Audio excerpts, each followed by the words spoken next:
Let's say you're learning a language right now and you're wondering to yourself, is it more effective if I learn it through watching movies, TV series, or listening to podcasts? Or is it more effective if I learn it through taking classes or doing grammar exercises or, the more classical approach? You're probably thinking to yourself, this seems to be the more effective one, watching movies, because that is personally what I prefer too. But the short answer to a more effective and holistic way of learning a language is to combine both of these approaches. So in this video, we're gonna talk about what are these two approaches, why it's a good idea to combine both of these approaches, and how. Let's get right into it. So you've probably heard mixed messages about how to improve. Some sources, like my channel for instance, really endorse the approach of getting immersed as much as possible. You need to watch or read or listen to as many English as possible, and then the learning will happen in the background. I also personally endorse that a lot in my previous videos. And maybe you have tried that. You're used to listening to a lot of English, to even read subtitles in English, but when comes a time where you actually have to produce English yourself, let's say writing a text or writing an email, you start thinking to yourself, how the hell am I supposed to spell how are you? Or what is your name? How do you spell that? You become illiterate despite the fact that you understand a lot of English. Whereas others really lean into the opposite direction. So they have taken classes, they can ace exams, they have passed TOEFL, IELTS, or whatever tests they have these days. But when it comes a time where they actually have to use English in real life, they just blank out. They're like, oh, I don't even know how to say this. They understand all of the theory, but when it comes to practical aspects of it, they're lacking. So the thing is, neither approach is enough on its own. The magic really happens when you know how to combine both and why you need to combine both. So let's break down the details of each of the approach. So for the sake of the simplicity of this video, let's call the more natural, immersive way of learning a language fun exposure time, or we call it FET. Not fat as in fat, but FET. And the more traditional way of learning English, the more theoretical way, would be deliberate learning time, or DELT. We'll call it FET and DELT. So FET, this is the more natural, immersive way of learning a language, and you can think of it as how babies learn their first language. Like all of us have gone through this process of acquiring our first language since we were babies. And we acquire our first language through hearing and listening to a lot of these from our environment, from our parents or caregivers, from watching a lot of children's shows when we were little, from reading books, So it was like a very long process to learn this language, but over time, the more exposed you are, you start picking up phrases, you start picking up new vocabulary and all of that. And this is a way where it feels more fun, more effortless to learn it. It's just more natural. And with this approach, you tend to build the more emotional connection with the language, because the language is a part of you. You are immersed in the language. But of course, this approach has its downsides. Even though, it's a more fun, effortless way of learning language, it could get pretty slow. And also because, you might recognize words and phrases being thrown around a lot, but let's say you would struggle to turn that passive knowledge into active use.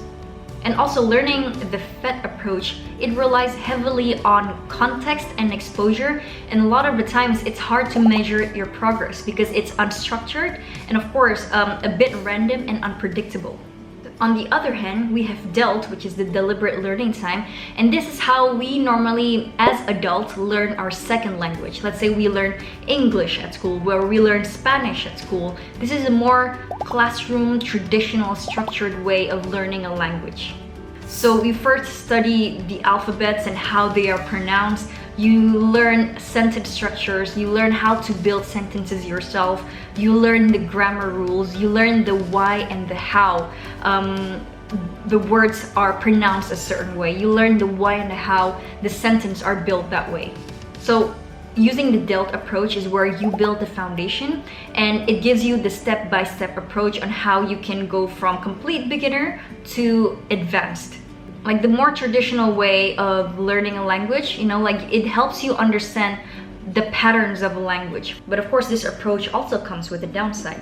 The downside is that it's oftentimes tedious or boring, repetitive, and very often people who learn languages in the classroom, they lack real-world application.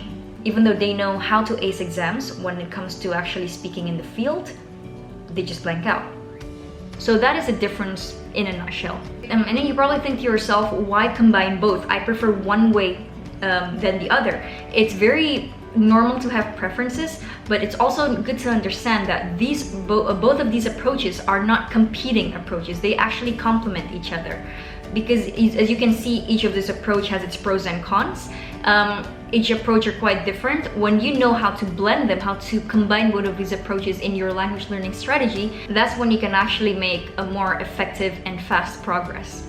So one way is implicit, where you would slowly develop the intuition for the language, and one is more explicit, where you actually require a lot more thinking about the language. One is more practical and the other is more theory heavy. The other one focuses more on fun, and the other one focuses more on learning, on more focus, So both of these create a more balanced, holistic way to learn a language. For instance, let's say you're exposing yourself to a lot of English, and then you realize that a lot of words are end with the letter ed, like walked and talked.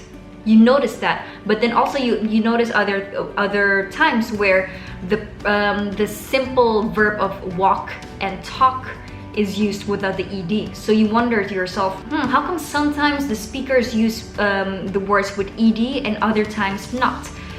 Delt, if you learn the grammar rules behind it, will answer that question. And now comes a more practical solution. How do we combine both? How do we incorporate both approaches in our language learning strategy? So I always tell my students, my clients, that most of your time should be spent more on getting exposed.